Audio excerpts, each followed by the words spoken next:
Kotinaaksyon ang pang-hold up sa isang taxi driver sa Pasay City. Hindi raw nalata ng biktima na hold-upper pala ang naisakay niya dahil umasta tong pagod na pagod sa biyahe. Umaaksyon si Gary De Leon. Kuha ito ng dashcam sa loob ng taxi ni Mang Wilmore Capelan noong Biyernes ng madaling araw. Binuksan ni Capelan ang ilaw pero pilit itong pinatay ng pasahero. Saka naglabas ng baril at itinutok sa driver. Puputukan kita. Ilaw! Sa takot, ang taxi driver na ang nagpatay ng ilaw. Dito na nilimas ng hold-upper ang relo at higit 10,000 pisong kinita sa pamamasada ng biktima.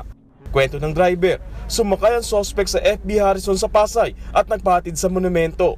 Inakala pa raw niya magbabayad ang pasahero ng pumara, kaya binuksan niya ang ilaw. Sa unang patay mo, puputukan kita. Sabi ko sa doon na sa ako, patay, hold up to. Hanggang ngayon, hindi makapaniwala si Mang Wilmore na naisahan siya ng hold-upper.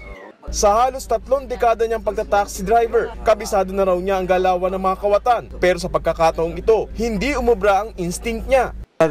Nakaano siya, tapos sumasandal sa laming. Tulog lang talaga, hindi ko na ako pagod na sa trabaho, inaantok. Walang kaba talaga eh. Ako kasi pag kinabahan, gumagawa ko ng paraan, kinakausap yung tao, parang yung inaano ko yung kung paano siya sumagot.